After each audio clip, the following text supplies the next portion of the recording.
Hash Borgir, ladies and gentlemen. Hey, Hanuman, the ape god in Indian mythology, he is the seventh avatar of Lord Shiva, and Shiva is the god of psychedelics, the god of intoxication, the god of cannabis, and he's the greatest god in all of in Indian mythology.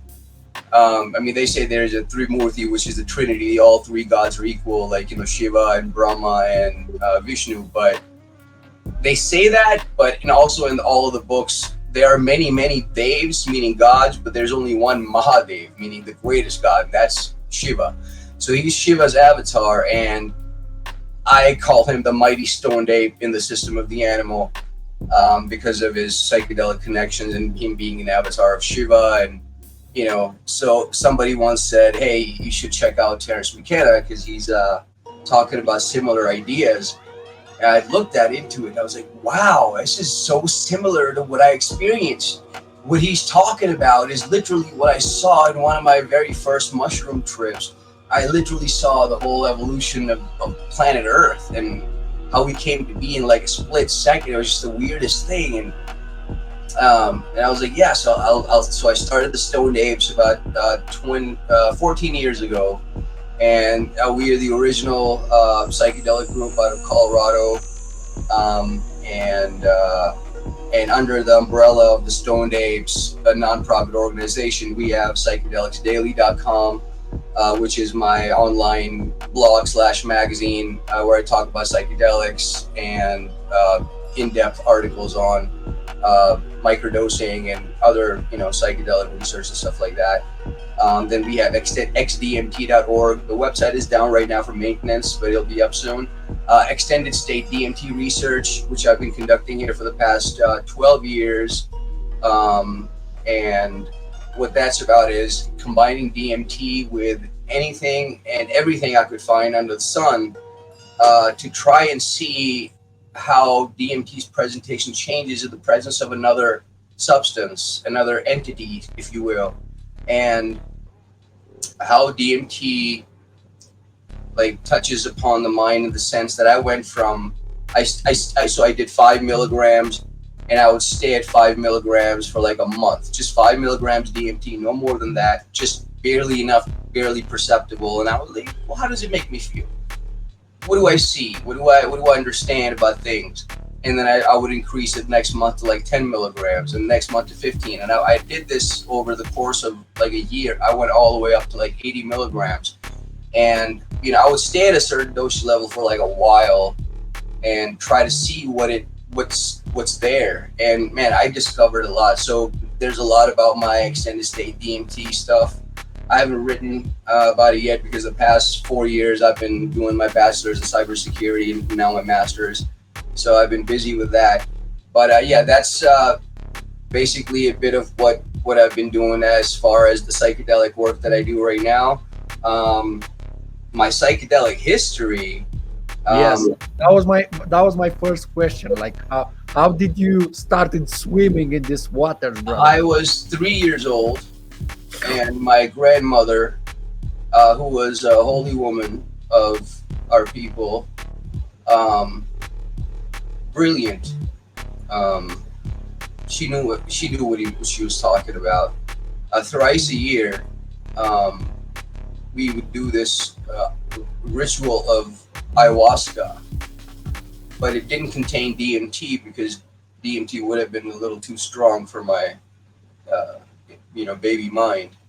So the practices in our culture is that we take the seeds of the harmal plant, which contains very, very potent amounts of harmala alkaloids, the same alkaloids that are found in Banisteriopsis capi vine, which is ayahuasca.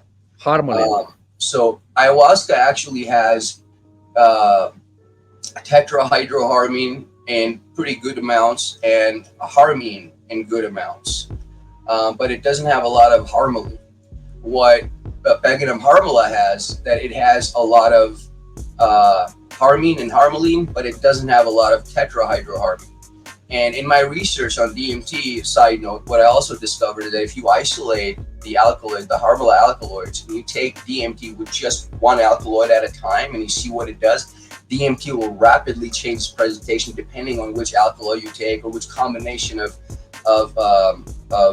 alkaloids you take, the harmful alkaloids, and these are alkaloids which are beta carbolines, and they slow down the oncome of DMT. Basically, what they do is they prevent DMT from being deanimated in the brain. So DMT lasts longer. It's not immediately deanimated or metabolized. So it remains longer, it comes on slower. So this is why I prefer to smoke DMT with harmful alkaloids. So that was my DMT research. But anyway, except for this, apart from the side note, so grandma would take a tray, and she would put like coals, like hot coals on it. Not so hot that it would burn, but hot coals on a metal tray with handles. So she would hold it, and she would drape a towel, a ceremonial towel, over my head, and told me to hold my head above the coals. Far as the coals are right here, my head is right here, so it's far enough distance so I don't feel the heat. The towel is draped over my head, and then she reaches inside, she crushes the Pregnum harmala seeds, and she scatters them above the coals, and then they begin to smoke. And then she tells me to inhale the smoke as much as I can, as deeply as I can, and then I do that, and then it sends you into a psychedelic trance. Harmful alkaloids by themselves, if you take just ayahuasca or just Pregnum harmala by itself, say about 750 milligrams of the alkaloids. I took 750 milligrams of the isolated harmful alkaloids, and I had closed eye visuals. I was trippy. Like you have a full on body trip, closed eye visuals. So yeah, it's a trippy thing in itself. So yeah, I was introduced to psychedelics from that very early age. I talked about this on Dr. Martin Ball's Entheogenic Evolution podcast. So yeah, that's how I got started. And then thrice a year we did that. And then my grandmother would teach me all of the rituals and all of the holy stuff and all of the scriptures and all the, not like scriptures and like Christian or Islamic scriptures, but our shamanic knowledge, our hereditary knowledge. So I would be taught all of those things, prayers, all kinds of incantations and mantras and stuff. And then at the age of 13, I came to America to be with my parents, because my parents moved to America and they were doctors. And so my parents are psychiatrists. So when I came here at the age of 12, I didn't get along in school. So I just basically went to my parents' library upstairs after every school day. And I read all of their psychiatry, psychology, literature, all their books. From 12 to 16, I consumed all of their literature. And then at 16, I found LSD. At 17, I found mushrooms. At 21, I found DMT. And even up until until about 32 years old, I had no idea that these things were called psychedelics, that they were supposed to. Can I interrupt you for a second? Oh, I'm sorry. Go ahead. Yeah. You moved just like to further elaborate on the context. You moved from, I'm not sure where about, was it India or Pakistan? Pakistan, Punjab. From the Punjab region of Pakistan, right? Okay. It's very interesting that your grandma kept all these like shamanic practices, and she kind of like involved the family in it. That's quite extraordinary. No, I was the only one. She didn't do this with any other grandchild or anybody else. Just me. How amazing. It's hard to get your head around this when you're coming from a Western perspective, right? It is. I often tell people what happened to me and how I came around, and they can't understand. They can't comprehend, and they're like, "Oh, that's wrong. You shouldn't give a kid, you shouldn't give a child psychedelics." I'm like, "What are you talking about? Like, Amazonian tribes drop like a few drops of ayahuasca on a newborn's tongue to welcome them into the world. I mean, it's a ritual, Yes, absolutely. I had a friend who just returned from Peru, and she said that there are literally like zero pharmacies around. Like everyone, like from child to like the old people of the village, whenever they have like a physical or a mental or emotional ailment, they will go straight to the so-called shaman, and she would take care of everyone in there. So yes, apart from the side note, so you were introduced to DMT when you were 21, and Yeah. that's So I'm the only thing that I was told was that, oh, it's like a kaleidoscope. It makes you see things. It's like when you're dying, and if when you're dying you see things like this, and this is what it makes you see. It's as if like you were dying. I was like, oh, okay, that could be a cool experience. And I smoked it, and I still didn't know it was called a psychedelic, or there was any spiritual aspect associated to it or anything. For me, it was just a part of normal life, just to do these things. I never considered for a minute that it was. And then when I was 32 years old, about 10 years ago, is when I started hearing how psychedelics are linked to like spirituality and all that stuff. For me, I'd never made the connection because I it was just never exposed. I was just never exposed to that. For me, psychedelics were just a normal part of life, something you just eat. We didn't even consider it a drug. It was just something we did, so. absolutely yes. But yeah, there's one thing I wanted to address, which Please. was when you introduced me, you said that I was an all-around seeker. Yes. I wouldn't say that about myself. Come I on, think, man. You're devouring psychology and psychiatry from 12 to 16, and then you were introduced to all these psychedelics as such an early age, so to speak. And I don't know. I think that kinds of make qualifies you as a pretty serious seeker. well, perhaps at some point in my youth, without even knowing or realizing, I might have been seeking. But ever since I became aware of the fact that there's something called seeking, I realized the evilness of it. And I Mm, stopped, because the first thing, in fact, even in meditation, the first thing you realize when you meditate for true is that all seeking must come to an end. You must not seek anything. You cannot seek positivity or a good experience or happiness or beatitude or bliss. You know, these things have to go away. All seeking must come to an end. I mm, mean, meditation is the very question, what is meditation, is the very birthplace of meditation. mm. You know what I mean? See what I mean? Like when you ask the Absolutely. question, what is meditation? Why must I meditate? What does meditation do? Like when you ask these very questions, this is the birthplace of meditation. This is where meditation actually starts. Like meditation isn't sitting in like some pose like this and breathing or trying to clear your mind or thinking something else or doing gymnastic, internal mental gymnastics. It's not about that. So yeah, I mean, meditation is misunderstood in the Western culture. I could go on about a lot of stuff, No, man. absolutely. This is such an interesting perspective because it made me think like while you were explaining me why you don't identify with the notion of a seeker, and it made me realize like when you say you're a seeker, you automatically say that I am not enough. I need to know more. There is something out there that needs to come into existence to complete me, which is such a dangerous and toxic way of being. I just Precisely. And somehow it has been put upon some kind of a high pedestal that people are like, oh, I'm a seeker. And so pat me on the back, I'm a seeker. And people like take pride in the fact that they're seekers. And then, it doesn't make sense to me.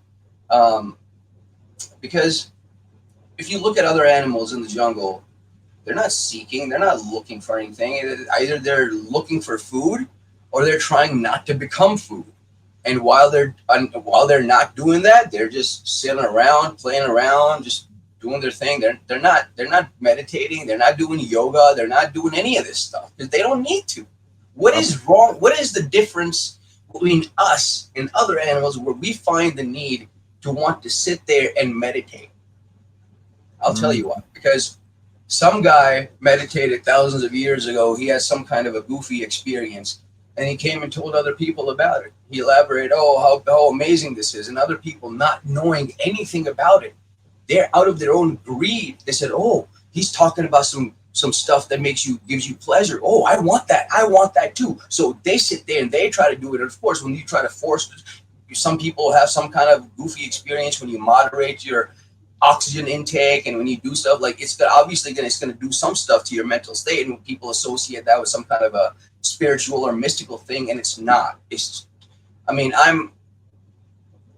Here's where I have a disconnect with the rest of the psychedelic world and the community. I am 0.001% of the psychedelic population that simply does not get into spirituality, or because I grew up with this, right? It is not something that I adopted now out of frustration of my own life. Oh, this Western life is so crazy. The Christianity, the religions, philosophy. No, I don't want this. Let me go to spirituality. So they take one system of thought and they replace it with another system of thought, not realizing that they're still enslaved to a system of thought. To a doctrine, absolutely. Precise. Any spiritual, even the spiritual culture, any culture is the enemy. The real and true enemy of the individual is culture. Any culture, even the spiritual culture. And what is spirituality? It's just a goal placed before me by the spiritual culture. Just like God is a goal placed before me by the religious culture.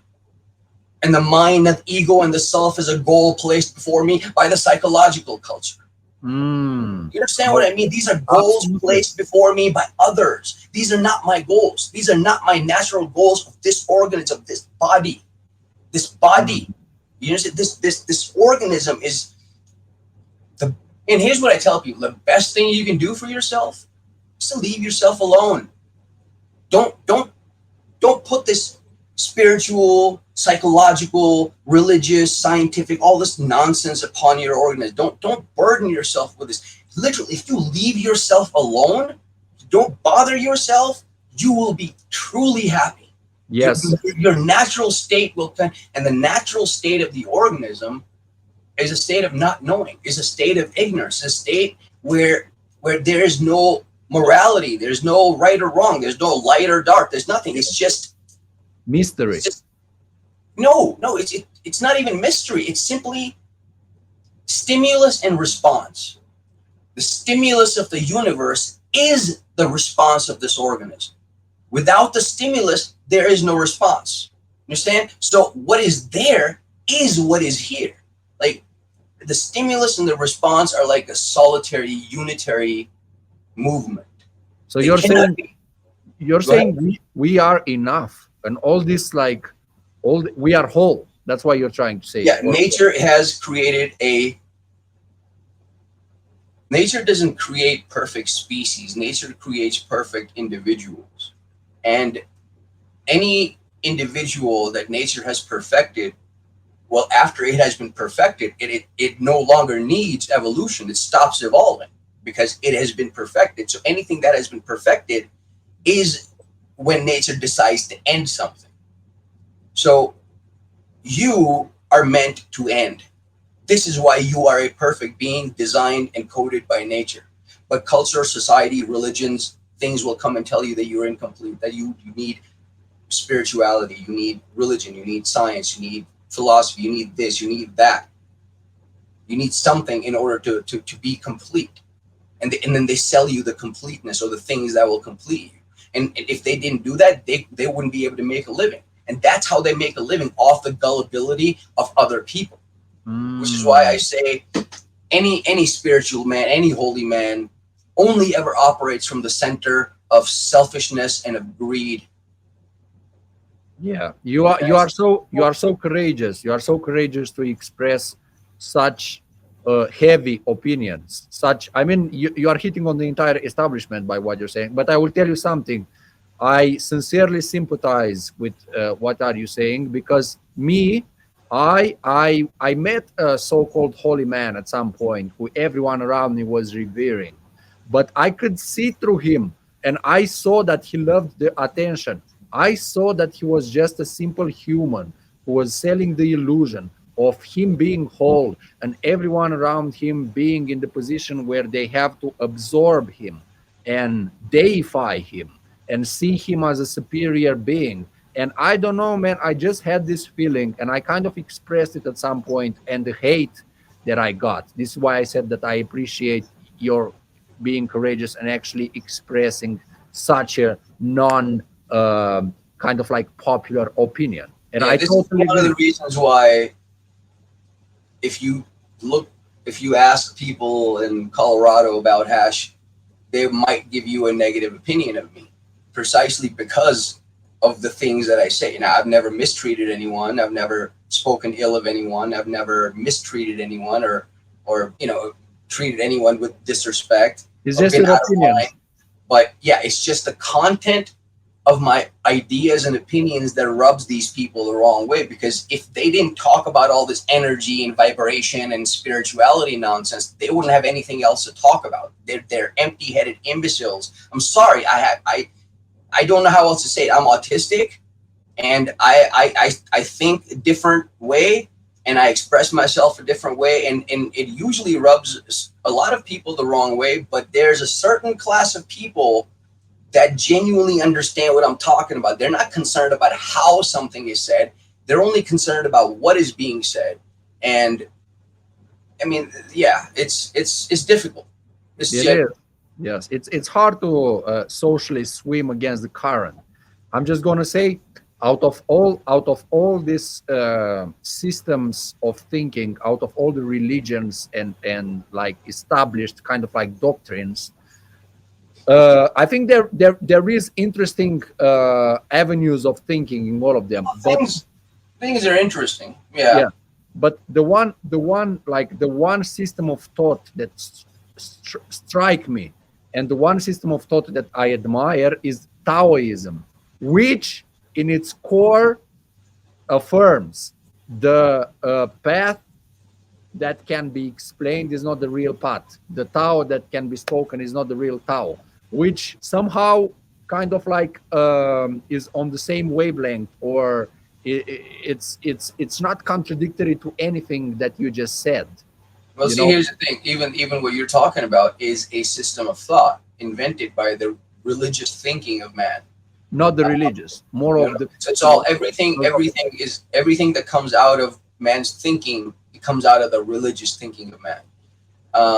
Yeah, but this system is created by direct observance of nature. Therefore, there is nothing Again, we can. again, that comes out of the religious thinking of man.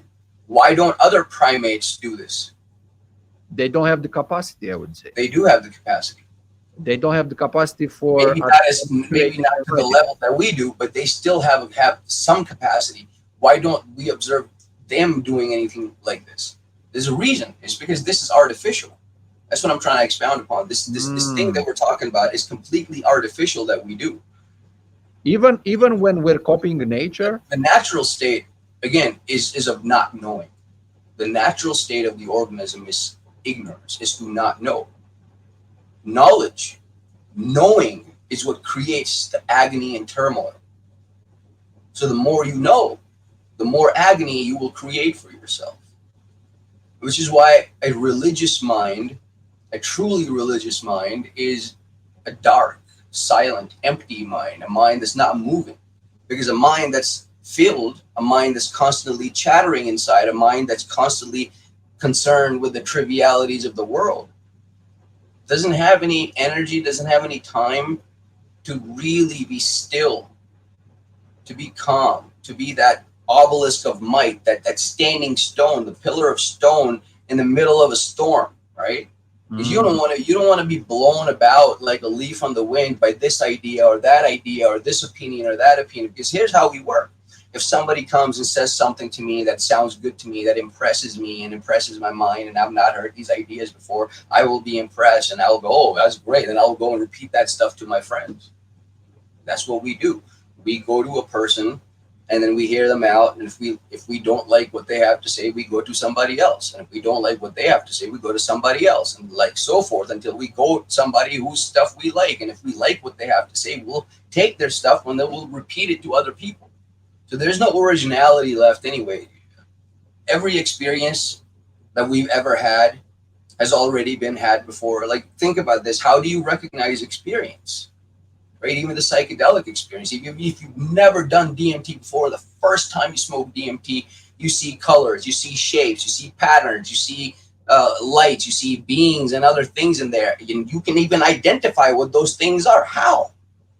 I mean, if you've never had this thing before, how are you able to identify things in there? It's because the knowledge is already there. The experience is already there.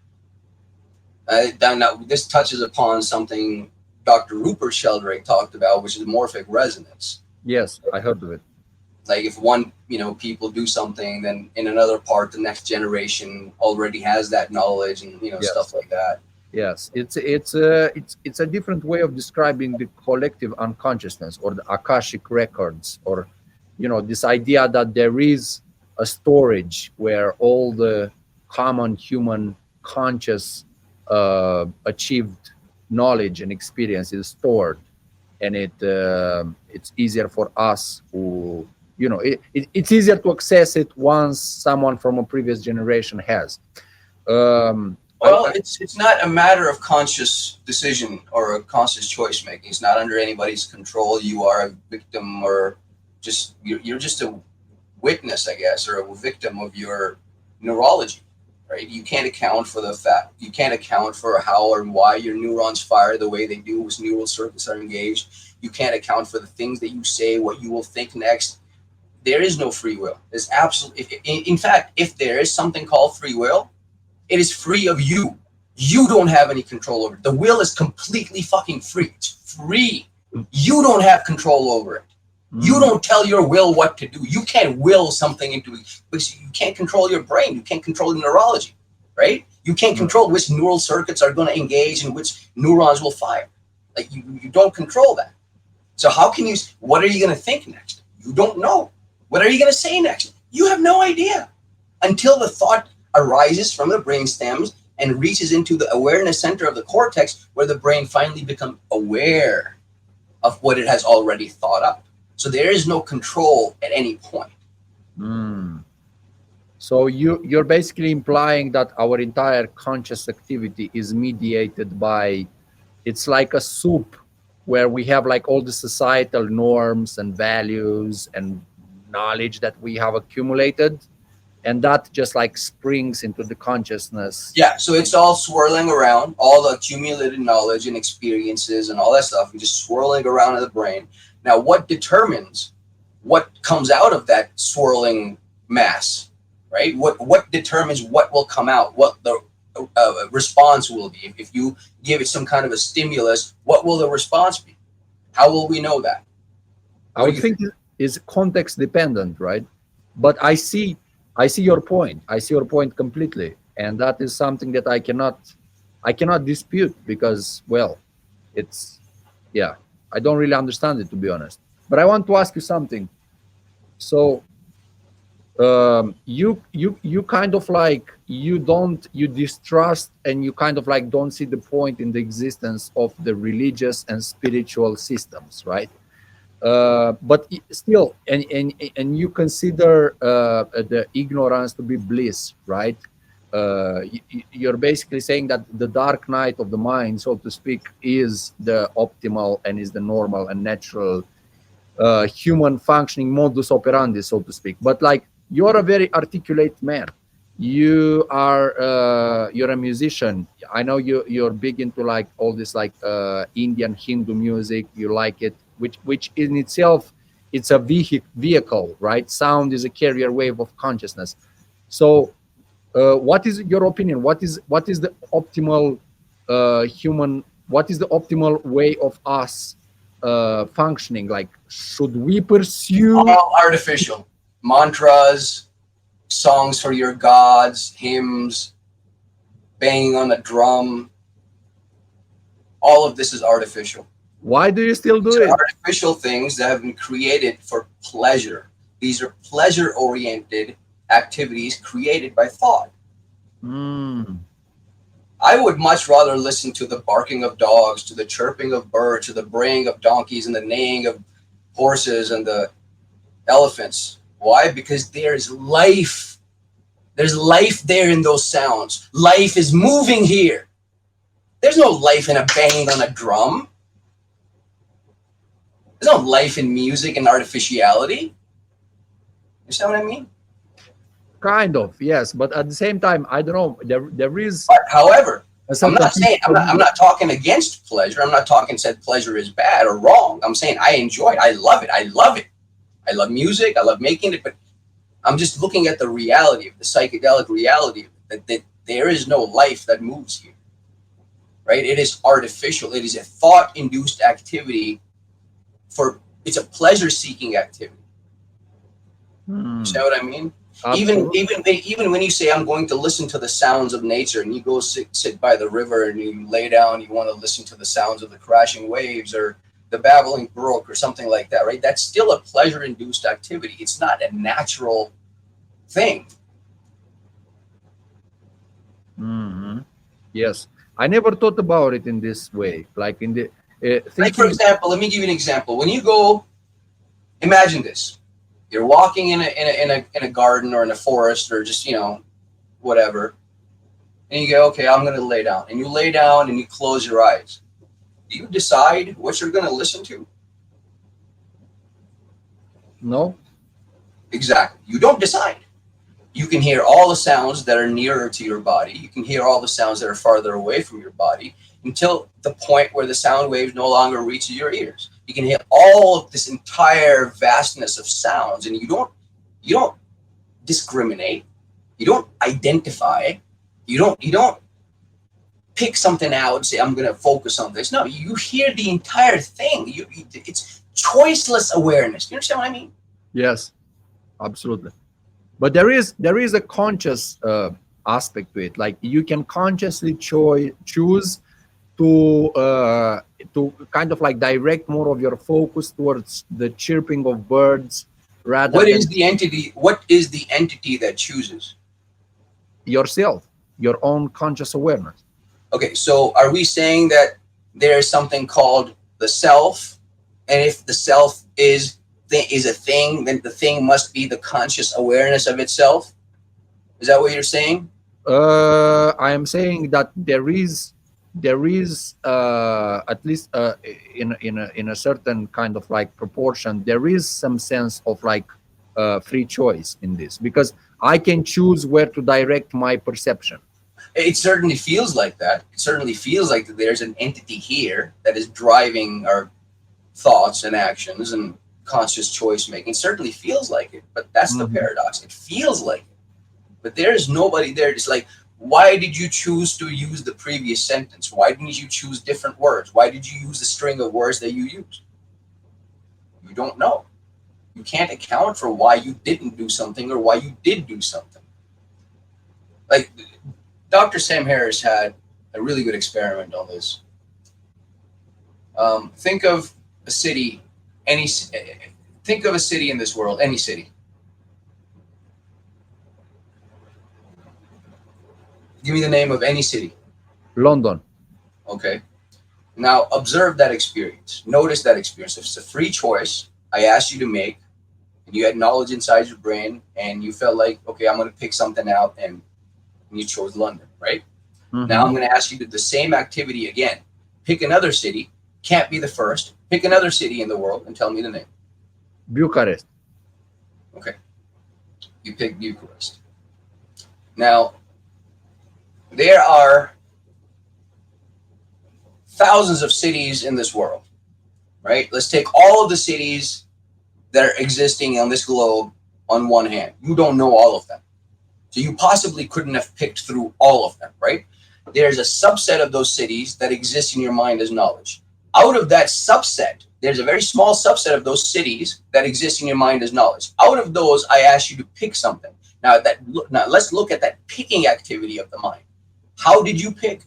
Well, you said, I'm going to think about it. You thought about it. What was thought? Thought is a response of memory. Again, you cannot think what you don't know. You couldn't have picked out of the cities whose names aren't even in your brain as knowledge.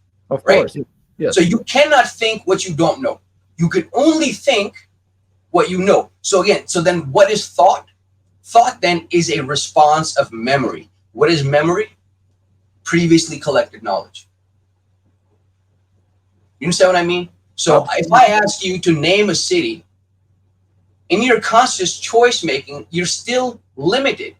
And out of that, you cannot account for why you picked London, or why did you pick London? Because, oh, I picked London because I like English people. Okay, why didn't you not pick London? Why didn't you do the opposite? You said we can't account for that. This is why conscious choice making, this whole free will idea just falls apart. Which is why the will is biological. It's free. It's free of your. There is no you. The self is an illusion, right? And here's why even the word psychedelic is an oxymoron if you think about it, because the word psyche and delune, psyche means mind, right? And delune delic basically means to reveal, right? So in the depths of the psychedelic experience, what is revealed to you? That there is no such thing as the soul. There is no self. There is no mind. There's no consciousness, right? It's singular. I don't have a consciousness. Consciousness is singular. Now, I wasn't the only person who landed upon this. Now, people who didn't do psychedelics, who didn't do any drugs, who were just studying math and physics, they came upon the same exact thing. People before them, thousands of years ago, in Hindu lands, they came across the same thing, and they wrote it down in their books. And then, in 100 years ago, the fathers of quantum mechanics read those books and they applied mathematics to it. And they're like, okay, we're going to take what they said and we're going to do math with it. And they figured out, hey, what they're saying is right. Erwin Schrödinger said, consciousness is singular. The illusion, the self is an illusion that I am a self, that I am a consciousness of my own. That is the separateness of multiple selves is the illusion. Consciousness is singular. So you're saying basically, like, you're saying that consciousness, we are just a vessel of consciousness that expresses itself in a trillion ways. I'm not saying that. I can't say that because I don't know. Right? It's a nice idea, but I can't make any claims. I can't make any claims at all because I don't know. Like no one has any idea what's going on in the universe. Kind of like what you said, it kind of implies that consciousness is primordial to the physical world. So it's like, it's not like we humans, me, Cosmin, and you, Hash, our conversation, it's a byproduct of our neuronal activity, some neurons that fire, and then we produce consciousness, which we use for this conversation. Basically, you're implying that consciousness is the primordial force. No. Okay. No. I'm saying it's temporary, it's situational, it's as required and as needed, right? So like I was asking you earlier, like what determines how the response of this information, this collection of whatever will be? Well, there is no entity here. There's no self, there's no mind, there's no person, there's no individual here deciding what to do. You, for example, right now are playing with a tape recorder. You're pushing buttons on a tape recorder and noises are coming out. There's mere noise coming out of this voice box. You are taking this noise and you're turning this noise into English. You understand what I mean? I am making noise. You're taking my barking. I'm barking like a dog. You're taking my barking and you're turning into the language English and taking meaning out of it. Yeah. And all of whatever you're doing has absolutely nothing with what I'm saying. You understand what I mean? Absolutely. Look at the depth of what I'm saying. Like, so until and unless our internal dictionaries match 1-to-1, we will never see anything together. And to have our internal dictionaries match, it's not going to be over a 1 hour long video. It's not. That's not how it works, right? If we really want to get into, like, we're going to have to spend countless hours listening to each other, considering what each other has to say, talking to each other.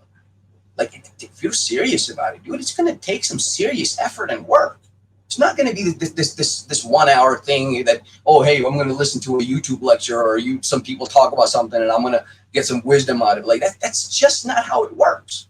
It doesn't come from a book. It doesn't come from a lecture or a magazine or some religious holy book or something like that. Like it comes from here, but it's not even stored here. It's not that it's stored here. It's going to come from here. No, it comes from here that you're going to take this shit in and you're going to figure this out. That's where the figuring out, that's where it comes out of. And the figuring out happens here. It doesn't happen over there. So anything I say, again, McKenna has said this too, and it just rings true always. Whatever I've understood about existence, about the universe, about life, is my understanding, and it's not good for you. I will go further than McKenna and say that not only is it useless to you, I cannot even transmit it to you. There's no transmission possible. This is why it doesn't come like that. It doesn't come from books or anything like that. It doesn't come from anybody else, because there's no transmission possible. The reason why is because I can describe to you what I've understood in words and pick a language, and I can describe to you in words what I have understood, but I cannot give you my understanding. I can describe it to you in words, but I can't give it to you. And the description of a thing is not the thing itself. Of course. I can describe to you the experience of being on a mountaintop. I can describe to you the experience of being with a woman, but that is not for you the same as the experience of being on a mountaintop or being with a woman. Absolutely. And like I said, and here's another mountaintop example, right? What I'm trying to say is that the truth, whatever it may be, if there is something called the truth, if there is even something called truth, it cannot be brought to you. Just like the mountaintop cannot be brought to you. Nobody can go up the mountain and bring you the mountaintop. You have to make the arduous, difficult journey and climb up there step by step. And then once you get up there, that's it. You can survey the entire valley in one glance. It's the exact same thing with the book of life, or about understanding your mind. It's not a gradual step-by-step process that one day I'm going to understand this, and one day I'm going to understand this, and next day I'm going to understand this, and I'm going to gradually build upon my understanding. That's not how it works. Like in this realm, and in the realm that we are in, it's a instantaneous process, right? It's like this, and the mind flips. And that's it. And all of a sudden, everything nature has put inside, in the entirety of the human experience, nature herself will remove it. Nature herself will remove the entirety of the human experience from your organism, and she will put nothing back in its place. And why she does that to some people and not to others, why she did it to me, why it happened to me and not to somebody else, I don't know. I have no idea. I can't say. But the only time that something happens within this organism is when there is a stimulus from the outside universe. If there is no stimulus, there is no response. There is complete total silence. There's blackness. There's darkness. There's death. It's not a negative thing. Darkness, light, darkness and blackness and emptiness. They're not negative, bad things. They're beautiful. They are the things that are the natural state of the organism, filling this natural organism up with all sorts of bullshit ideas and opinions and knowledge. More knowledge isn't the answer. This is what's written in the fucking books, dude. What's the utility of this cup? Is it the outside walls, or is it the inner emptiness? It's definitely the inner emptiness. It's the void. You could say that. But without the outer walls, there's no void. There is. You see, they complement each other. There isn't. Try pouring some water into the air. Where does it go? No, but I'm trying to say they are complementary. They cannot exist. Like the utility of something, it's in the emptiness that it holds. And that is the beauty. Okay, hang on.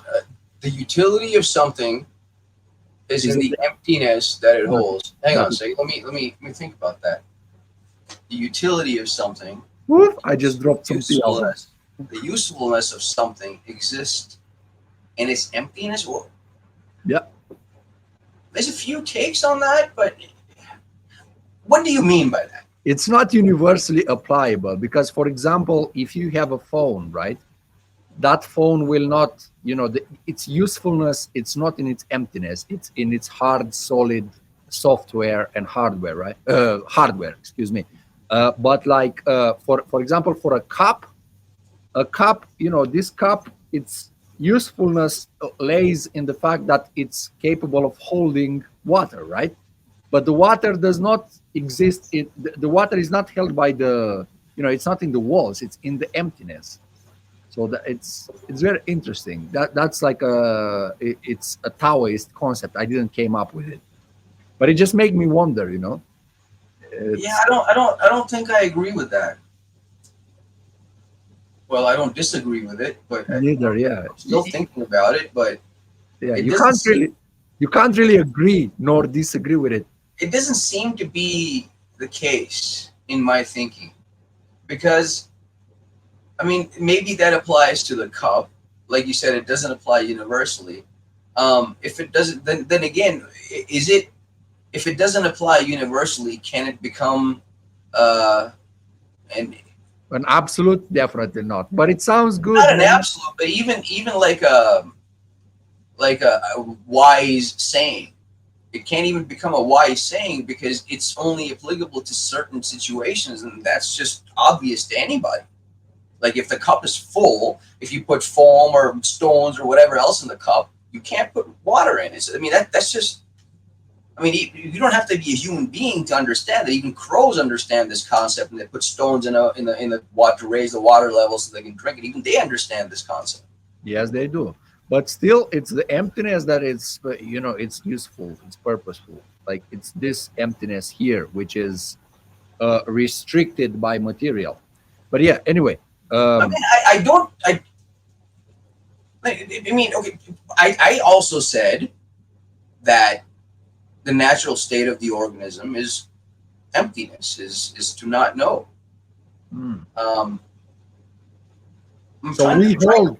So Actually, I'm trying to work out what you said with what I think, because it's not so different. It's just I'm trying to figure out exactly what you mean, because like I said, our internal dictionaries don't match. Like when I say the word ball, what do you imagine? What's the first thing that comes to mind when I say the word ball? I thought of a testicle, to be honest. Okay, when I think the word ball, the first thing that comes to mind is a green tennis ball, right? Uh-huh. So when I say the word tree, what comes to your mind? Smoking tree is cannabis. Okay, when I say tree, I imagine an oak tree, right? So I'm not specifying exactly what I'm talking about. Mm-hmm. I'm just saying tree. When I say tree, you imagine something different. I imagine something. Well, we're still talking about the same fucking thing, which is a tree, but we're still talking about completely different fucking things. Yes, See because how difficult? it's How it's difficult? impossible. It's impossible to codify language in such a way that we both Which understand is the same. why we have to be extremely careful. We have to be extremely sensitive, utmost sensitive about how we proceed, how we say things. Now, you say that I'm articulate. I have no choice. If I have to be understood, if I want my ideas in my mind and my thoughts to be understood by another, first I have to give them my internal dictionary. If our words match together, if I say tree and I'm thinking cannabis tree, and you say tree and you're thinking cannabis tree, our internal dictionaries match at this point. Then we Mhm. can see the same thing. We can move to the next step, and then start seeing something else and talk about something. But if I'm saying tree and I'm seeing an oak tree and you're saying tree and you see a cannabis tree, right? We're not talking about the same thing. There's no clarity yet. So we can continue talking, but it's not going to serve a purpose. We're going to talk around each other. We won't be able to see what each other's seeing. And that's the whole thing. We are visual creatures. We need to be able to see things. When we paint pictures with our words, you see what I mean? We paint pictures with our words. We need to be able to visualize this. So when I say ball, and I'm thinking a green ball, you're thinking testicles, we're not talking about the same thing, even though we're talking about the same thing. You Same see what thing I with mean? not. And Absolutely. that's why conversation is difficult. So we have to be utmost careful in how we talk to each other and how we express, how we articulate, and what we want understood. So conversation is extremely difficult. It is, So man. and just like we invent we invent laws and regulations and to keep social order, likewise, conversation needs to have rules, regulations, and laws enforced upon it if we are to reach a fruitful anything, right? Yes. So some we can't talk over each other, we can't curse each other out, we can there's modicums of having conversation that we have to follow. So just like a social order is important for social life, a conversational order is required for being able to understand one another. And if we're not trying to understand one another, then what is the point of even talking? I mean, if we're just talking so we can get likes and pats on the back from other people and to show people how intelligent we are and we get spout off intelligent nonsense, we're not going to go very far, dude. Absolutely. We're not going to go anywhere at all. So we have to put this shit aside that we're talking and we're showing off the YouTube people or the people of the world.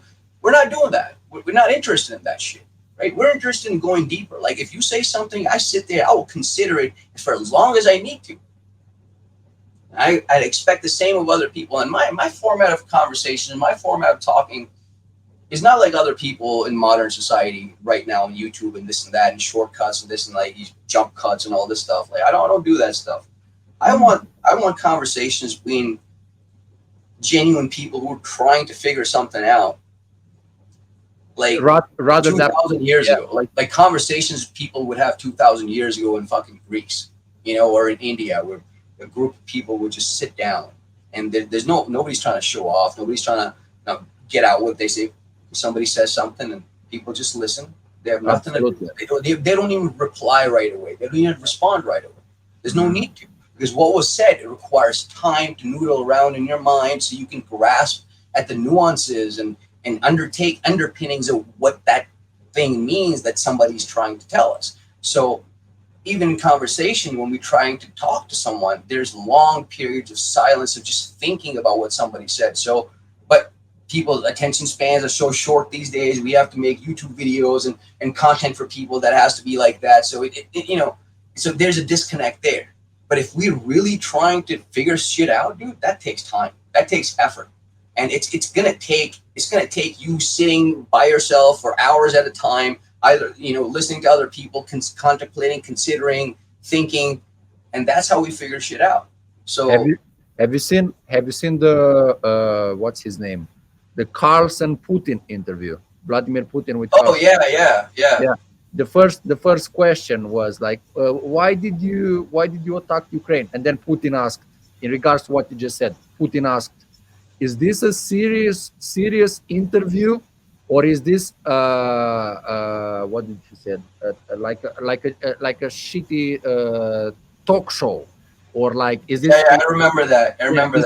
Is this a serious interview? Are we trying to find out something, as you said earlier? Are we trying to like uncover a deeper truth, or are we trying to feed some entertaining to some like?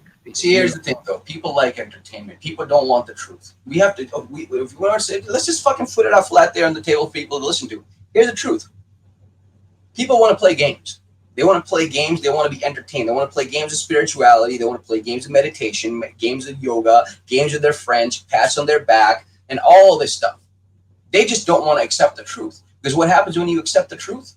All of this bullshit goes away. All your games go away. The self vanishes. There's no person anymore. There's no individual anymore. You don't exist anymore. You're one with the universe. You understand what I mean? People don't want that, because the moment you accept the truth, the self ceases to exist, and you become one with the universe. When you become one with the universe, all these trivialities go away. All these games and entertainments, they go away. They naturally don't matter anymore, and people don't want this.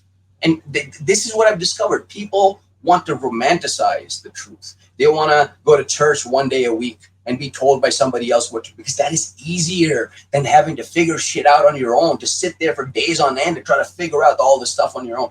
And that's what I've discovered. So what do we do with that? Yes. Where do you think this was the direct impact or the direct consequence of your psychedelic experiences, this perspective? which absolutely blows my mind. Like, Yeah, everything I am right now at this point is because of my past. Yes, yes. absolutely. So do you think that your upbringing in like a Hindu community, in Wasn't it was oh, a you was, mix? oh, you wasn't Hindu, really? Yeah, it was mixture. So my family migrated from India, from New Delhi in Punjab to Lahore, Punjab, and then they put the line in the middle and say over here is Pakistan, over here is India. So I mean, same people, same culture, same language, same food, same everything. Um, just different place now, but yeah. Mhm. Yeah. But yeah, my family was also Muslim, and some parts of my family were, not so Muslim. They were Hindu and stuff like that. Right. Okay. Because what I found with psychedelics, like the main question for me is it,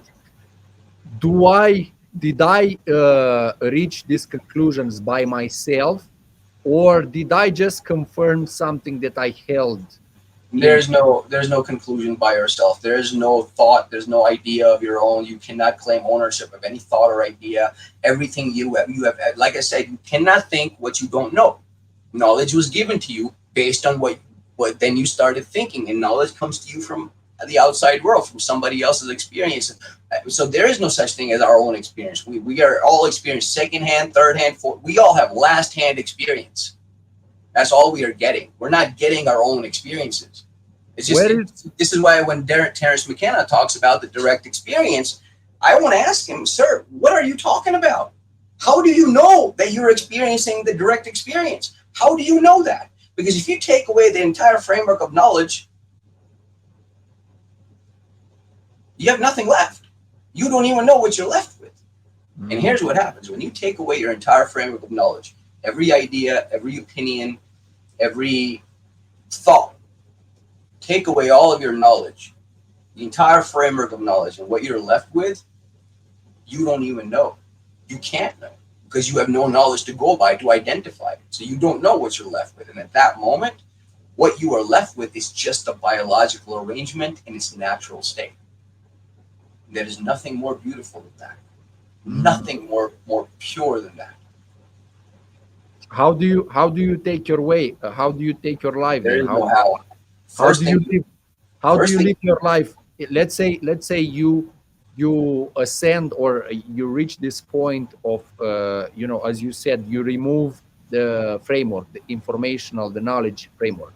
I, How I don't know. Like I said, at some point, nature decided to remove the entirety of the human experience from my body. She put nothing back in its place, and I've been empty since. Every but day is a brand new day for me. For example, if I eat something, I put it in my mouth, take a bite of something, I'll taste it, and I'll be like, wow, this is the most amazing thing I've ever tasted. I've never tasted this before. I don't know what this. I've never known this. And as soon as I swallow it and it's gone off of my taste receptors, off my tongue, it's wiped from my memory. It's gone. There's nothing. There's nobody registering anything. Nobody writing anything down here anymore. So I again take another bite, and again for me, it's like as if it's the first time I ever took it. Like for me, every single thing is just a brand new experience every single time I do it. There's no repetitiveness anymore. It's gone. so can you consciously remember the taste of naan bread now? There's no need for me to. I don't need to remember it. No, but like if Understand what I you mean? if, if There's me no. and you I if me and can't. you There is no I. I can't will it into existence. If there is no need for the organism to do something, it will not do it. That's how the organism functions. Like when I asked you earlier, who or what decides what kind of a response, what words, what will come out of the organism?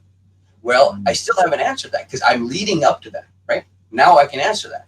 What the situation demands, the outside factors demand how the organism will respond, what will come out, what. So when there is an activity that requires like a stimulus that requires a response, then all the knowledge, all the ideas, all the things that need to come together somehow come together into cohesion, and a response is formed. I am not consciously putting that response together. I'm not consciously picking all those things from my consciousness, all those layers of processing. I'm not taking all those things and putting them into a constructing a response and then giving that response out. I'm not consciously responsible for that. It's just happening because there is no I, there is no individual. The stimulus is the response. The stimulus determines that you can't break them up and look at them separately, which is why I say the stimulus is the response. Tattavamasi, thou, this is that. There's no separation. It's not that there is this universe and it's full of separate things, right? No, this entire thing is one big giant solitary unit. It's one unit. There's no separateness. It's just one gigantic thing. You know what I mean? Absolutely. Yes. So where is the bliss of life? Where is the purpose? What is the whole idea behind human existence, if anything, if nothing from what... Why does life need to have a purpose? Well, it doesn't, but why does it exist? Its existence implies a purpose, I would say. I've discovered that knowing the answers to these questions, even if we could somehow figure out these answers, they're not going to help us. They're not going to do anything. Like I said, more knowledge isn't going to help us. Accumulating more knowledge to figure shit out or find the most fundamental particle in physics, like all of this is futile. Yes. It's not going to help us. I mean, it's going to help us build stuff and do stuff in the material world and build better technology and better tools in the jungle. Sure. We can use this and we can build better tools in the jungle. Sure. But other than that, it doesn't do anything for us. There's no deeper roots there. Maybe the whole purpose is to taste chocolate and have sex, man, and breathe. That's basically it. It's precisely it. I mean, if you look at the biology of the organism, it is hardwired to avoid pain and it's hardwired to seek out pleasure, right? Why did nature design us this way? Why don't we seek out pain and why don't we avoid pleasure? Why isn't it the opposite? Why isn't even there a balance that we seek out half and half of each? There isn't even a balance. We are hardwired to avoid pain and to seek out. Now, some brains are wired a little differently and they can tolerate up to a certain amount of pain, and that pain, those sensations, their brain somehow translates them into pleasure, even though they're painful. They somehow derive some pleasure from it. But those are some outliers, and we're talking about the majority of the species or majority of the life on the planet. It avoids pain and it seeks out pleasure, right? And based on that, I would say the natural way of living is not even thinking about how you're living, right? It's that, like I was trying to say earlier, like the how question has to be, you have to kill the how question. You must never put the how question. It's that how to live, how to be, it's that how that has created all of this bullshit for us. How Islamic how Christian how Hindu how American how Middle Eastern how. All of these hows are just inherently at conflict with one another. So how are we going to come together as a species on common universal human values if we are all fighting each other over? The way I like to say it is that truth is universal. Truth is one. But 8 billion eyes will see 8 billion different ways of seeing the truth. And they will argue with each other about it. But the truth is still one. Truth doesn't change. It's still one. It's still solitary. Yes. I am of the opinion that if you want to get closer to the truth, observe the natural world. Us humans... So here's the thing. What is truth? The truth? I would say the truth is... No, not the truth. What is truth? Truth is that which exists without the necessity of my observance. That which exists without the necessity of my approval. That which... If your observance isn't there, does that thing even matter? It's not that... Does the thing even exist if you are not there to realize it within your mind? If you're not there, does the thing exist? That's what I'm trying to say. Like, it's not solipsism, but I'm saying if I am not here to realize the universe inside my brain. Does the universe even exist? Maybe it does in the minds of others. Because Maybe. they're still alive. Yeah. Once they stop existing, the universe stops existing. Well, So as this long as exists there because is of sensory perception. as long as there is one bacteria on planet Earth, there will still be something to relate to, like an anchor in regards to this. So it's not necessarily like disappearance of humans who who will eradicate this universe. I think it's the disappearance of life as a cumulus. I think the disappearance of life of an observer. When there is no observer, there is nothing. But like as long as there is still one observer, there will still be a point of consciousness which will further expand. And Let me I think ask you something. evolutionary biology shows us that as well. Let me ask you something. Please. I am here. I am the observer. In front of me is a tree. The tree is the observed.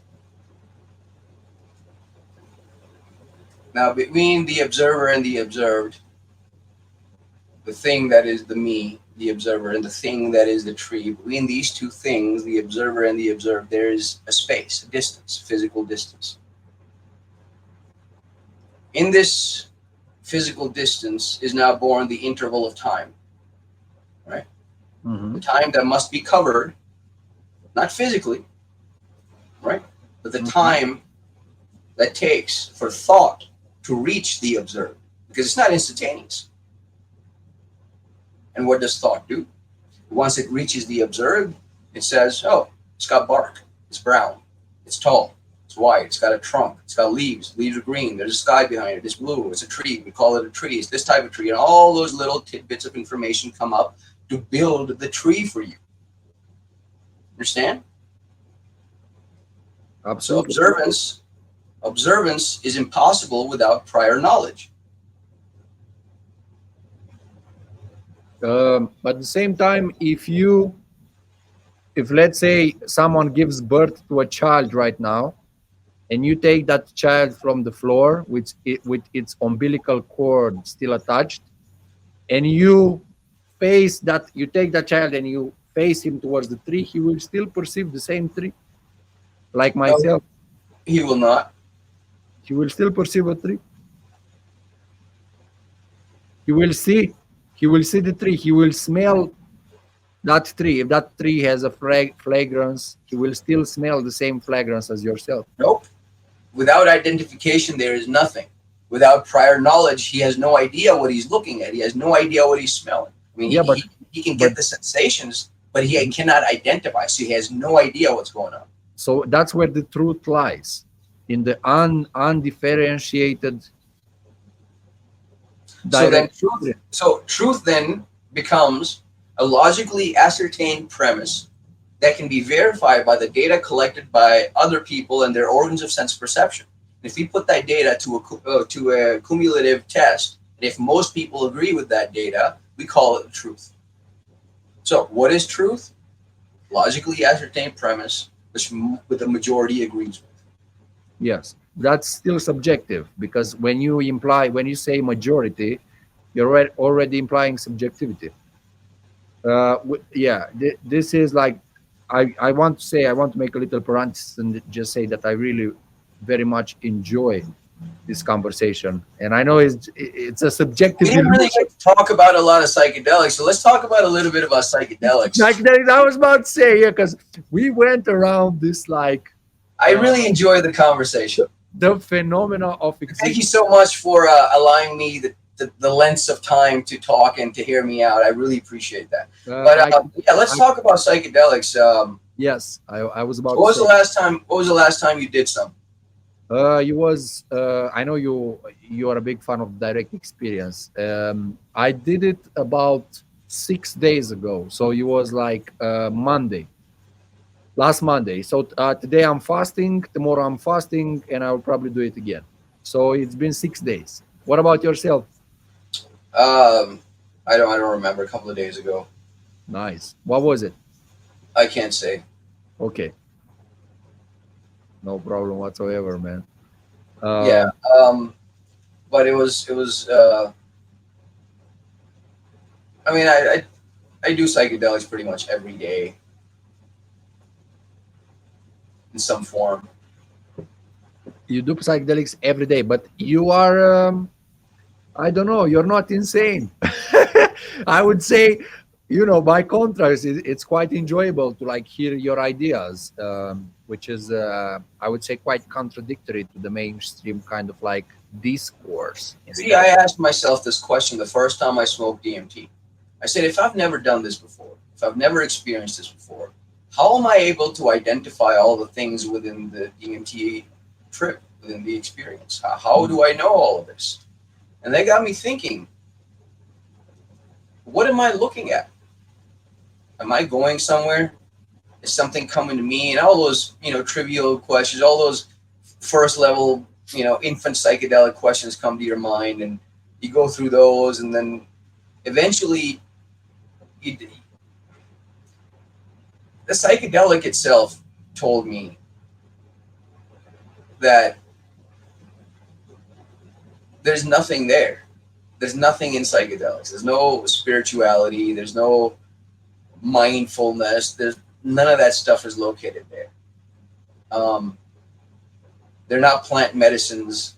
They're not plant teachers. Plants don't give a fuck about you. Plants are actually trying to make you not eat them. The plant's goal is to protect themselves. The plant doesn't want you to eat it. The fungus doesn't want you to eat it. You understand what I mean? The plants are trying to protect themselves. Um, that's why plants produce chemicals that you take them and you trip for a while. Like, oh, fuck this. I'm not taking that shit again. But animals do that, but some animals don't. Some animals eat psychedelics. There's a lot of psychedelic use in the animal kingdom.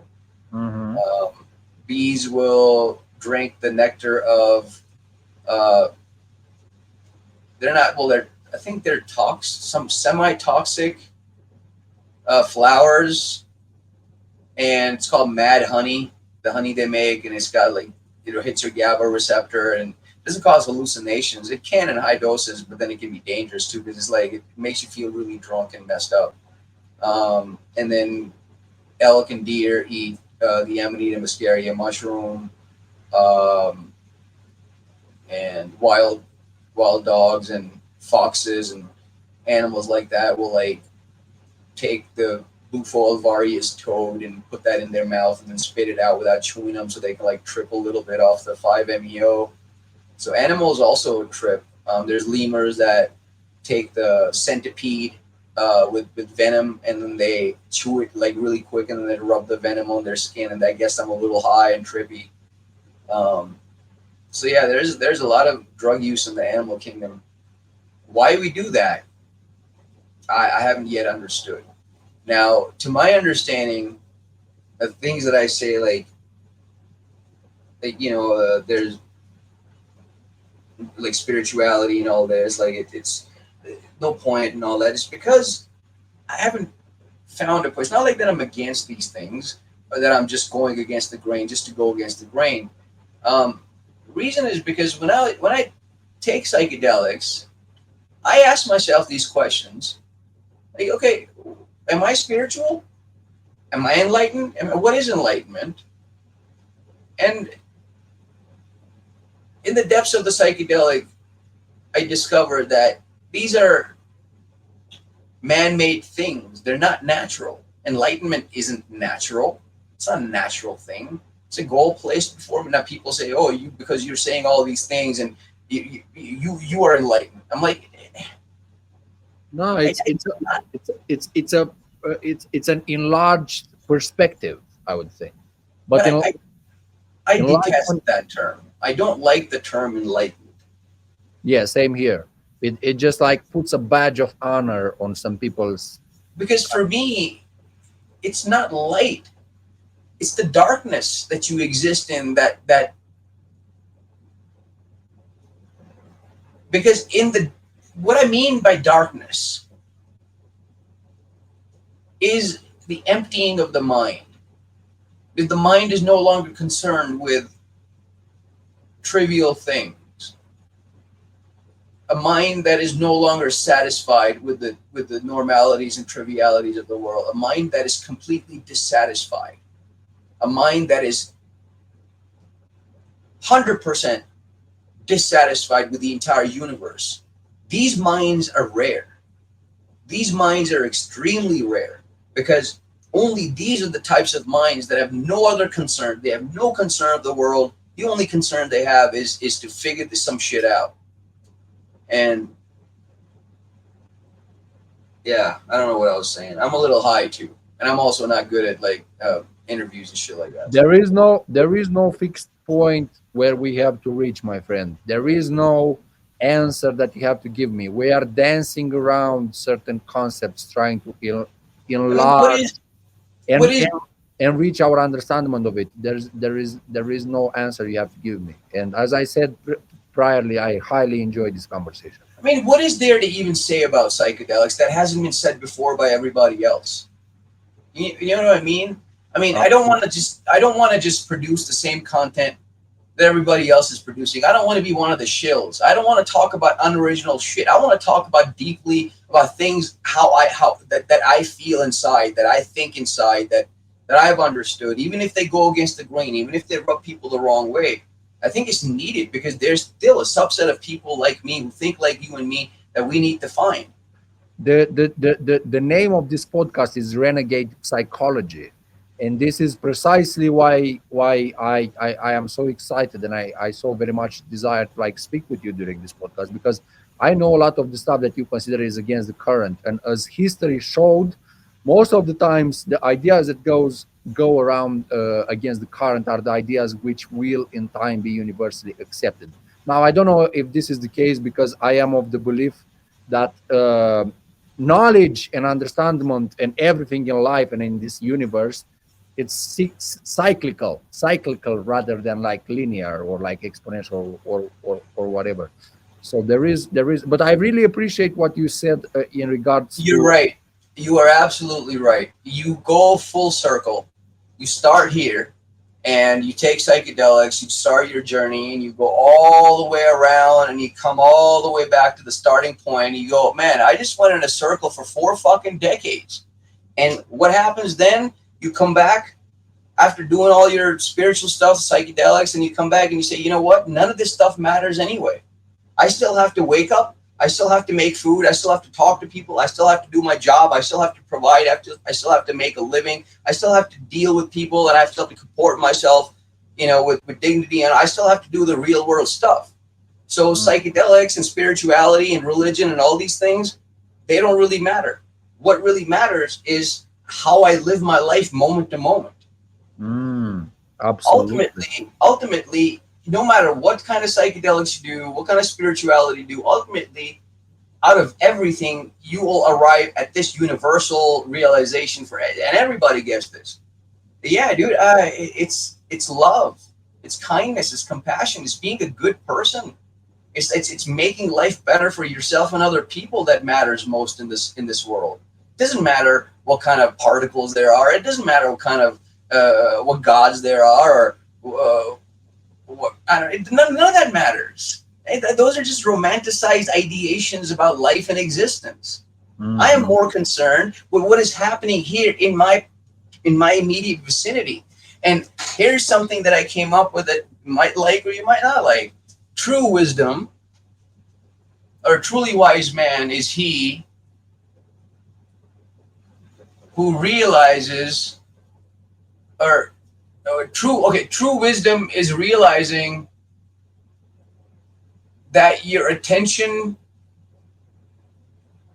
should, I had the right wording for it once upon a time. True wisdom is realizing the focus of your intention on the immediacy of your situation. True wisdom is realizing that anything outside the immediacy of your situation is wasteful, or something. It was something like that. It's like, it's unwise, basically, to focus on anything that is beyond your situation. You understand what I mean? Like beyond what concerns you or something. Yes, yes. Yeah, there is a certain feeling of like, what is that word? I don't want to say meek, but it's a synonym of meekness, like being humble, right? But not humble in the biblical sense, but humble in the sense that, you know, it is what it is. This is my experience. This is the immediate reality of things. And what else does it matter? Nothing else. Absolutely. It's just me here, present, observing, and that's it. And that's what all this like Hinduism and all these great religions, or anyway, not the kind of like the Western ones, but all the Asian philosophy and system of thinking, that's what all they said. Like nothing really matters apart from your direct experience of the present moment. This is why, like you said earlier, that you see no point in meditation. How do you know you're in the present moment? Say what? Sorry. How do you know that you're in the present moment? Well, you're not, because your perception needs to be processed by your brain. So we're always perceiving something in the past, actually. Precise. But you can most definitely be further away from the present. And it's definitely, you know, some people are like lost in There's no thought. such thing as a present moment. The There is present no, moment. The present moment is another illusion peddled by the psychologist, by the holy man, by the spiritual guru. well, There's no yes, such thing. it's you cannot attain it as an absolute, that's for sure, but you can draw nearer to it. Okay, think about this. And I know Think this about because this. Think about this for a second. Inside of your mind, well, let's first start with outside of your mind. Outside of your mind, there is a time of yesterday, there's a time of today, and there's a time of tomorrow, right? There's a past, a present, and a future, right? If I have to keep an appointment in the future, I have to be at a certain time somewhere, you know, past, you know, all this stuff, right? So there's chronological time outside of the organism. In the physical material world, it's called chronological time because it moves in chronology from past to future. It doesn't go anywhere else. Can't go backwards. It only moves in one direction. So you have the chronological time outside. Now inside of your mind, you have your memories, what you're thinking right now, and what you're going to think about the future. What ideas you have about the future. Now, future, past, and present all exist simultaneously within the same moment inside your mind. So outside, the body has to live in chronological time, right? Which can't move into the past, which can only move into the future and go in one direction. However, in your mind, in your psychological time, right, you have a disconnect. Because now you can move into the past, you can move into the future, you can remain in the present, you can play all kinds of games with time. Right? So psychological time, you can play games. Chronological time, you can't play games. Now there's other time notations. We have quadratic time, we have linear time, we have various other time notations. But those are more physical and scientific, and they don't really concern us for this conversation. So we're going to stick to chronological time and psychological time. Now, because of this disconnect, what do you think happens to the body? In every moment, the body is trying to cooperate with chronological time, with metabolism from the past to the future. However, inside, the thing that drives the body is not bound by such constructs. It's got it can remain in the past, and it can get depressed about what's going on, what happened with it in the past, or it can think about the future and get anxiety, or it can have excitement, or you understand what I mean? So there is this disconnect. Now, in your opinion, what do you think this disconnect does to human beings as they're just trying to exist in the world? I think I would just say, I don't know to answer you exactly, but I would just say that this epidemic of like schizoid thinking, of like split personality, of all these like illusions that are so obvious in the, so to speak, in the mental mental problem kind of like side of things, I think there are direct repercussion of this struggle that you just described. I think modern man, all this like angst is caused by this futile kind of like attempt to, always be present, and that kind of like contradicts what I said earlier about presence. Yeah, but I think it's there's different levels to it, and there's different ways of perceiving time. But for me, and the kind of like the argument that I was trying to put forward is the fact that, do you agree with me on the fact that there are people who are like lost, like in the sense that they are not present and they are daydreaming?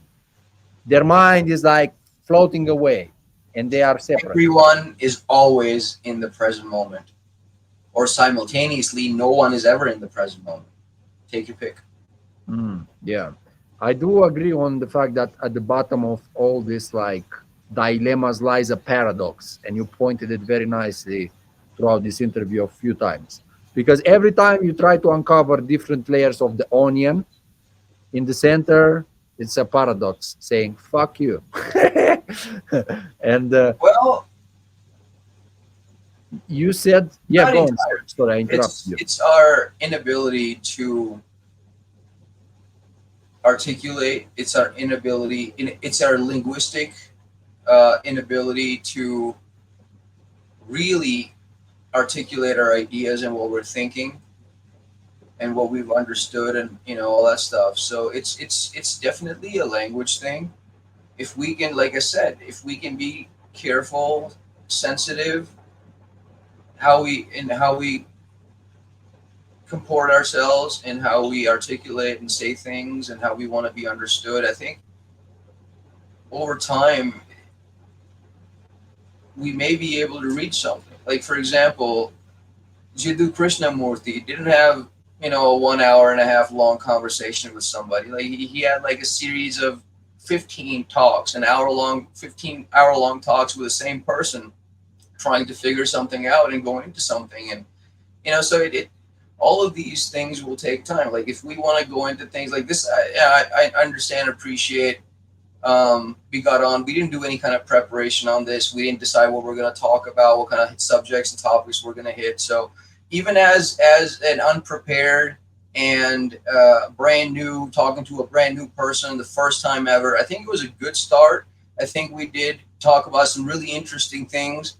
But I think if we make a plan and we do multiple episodes, we think like, hey, this is what we're going to talk about, and we properly write things out. We say, hey, these are the things that we talk about, blah, blah, blah.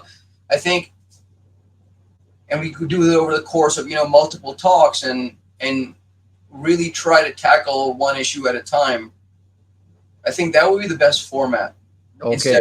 Instead of making single hour long. I mean, yeah, this is try and pack everything in it and try. Yeah, you are so very right. But you see, I wasn't expecting you are so stubborn and evil and malevolent, and you're such a but I absolutely love that. Like, your depth of thinking definitely requires more episodes, and I'm not trying to see that thing has been up there for 3.5 years.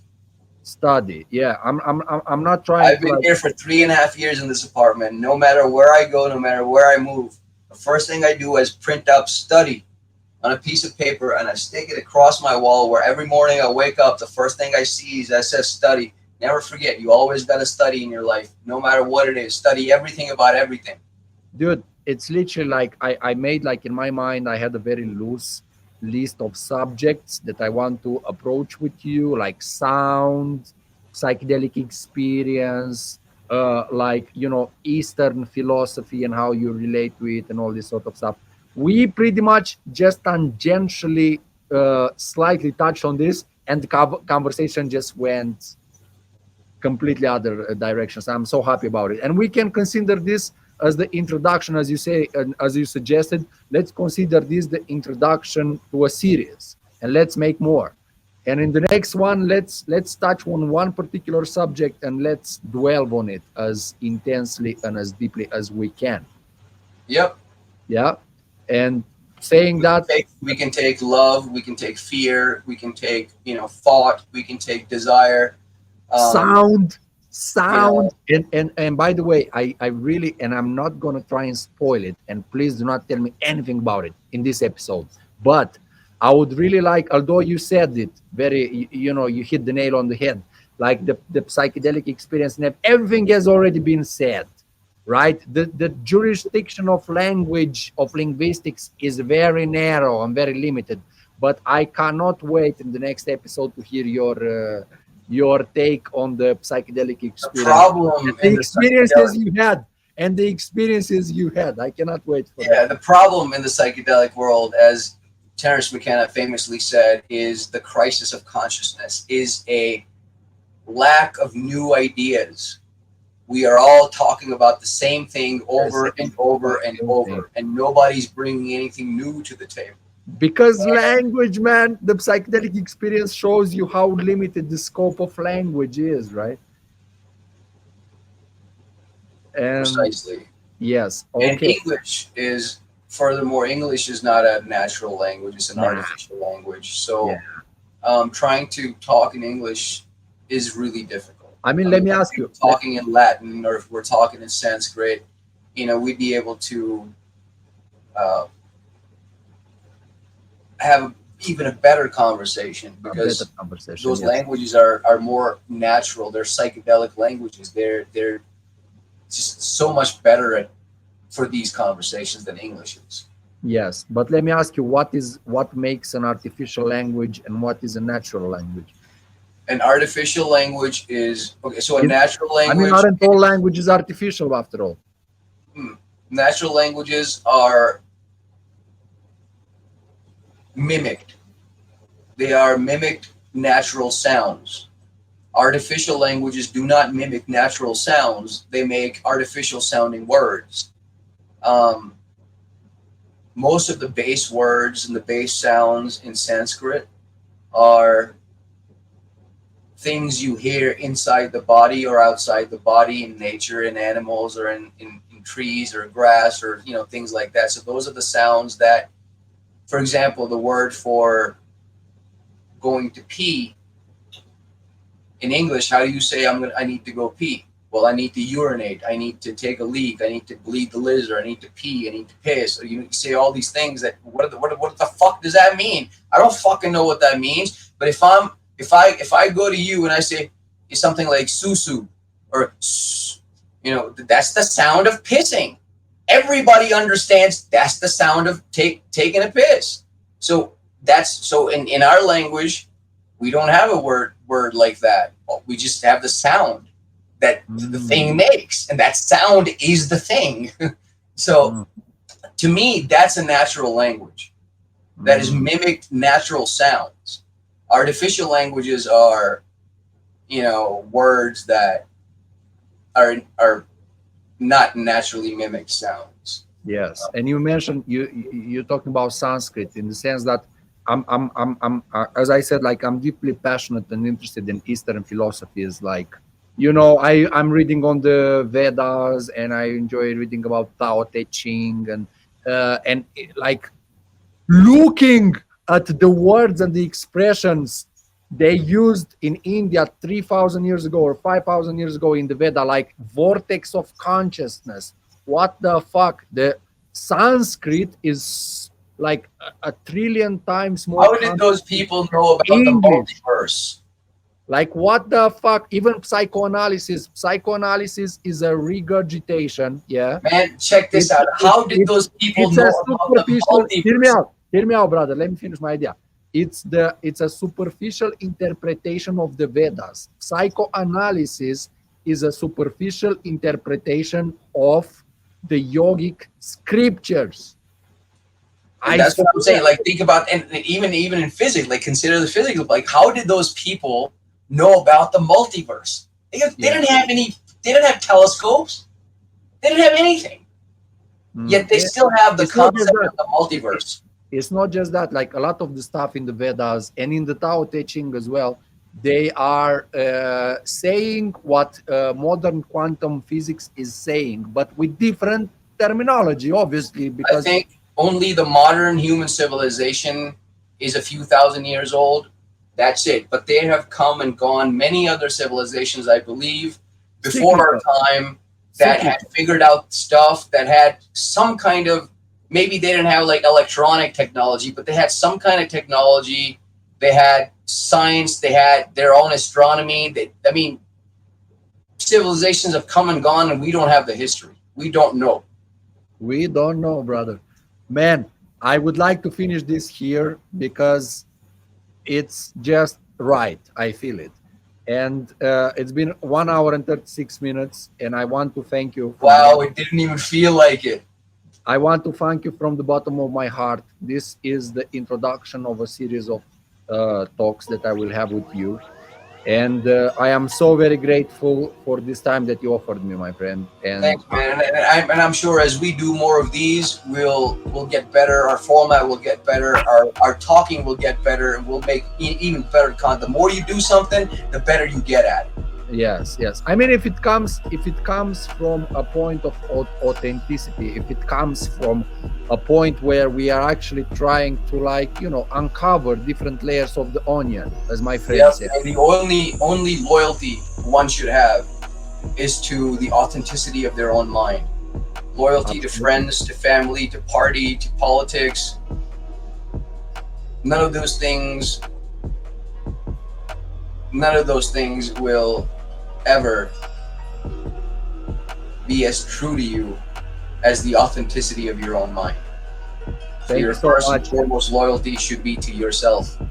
Absolutely. But here's the problem: there is no self. But we'll touch upon that next time. Okay, it was an absolute pleasure, Hash. Thank you so much. Thank you very much. Have a good one, brother. Have a good one, brother. Until next time. Until next time, peace. Peace, peace.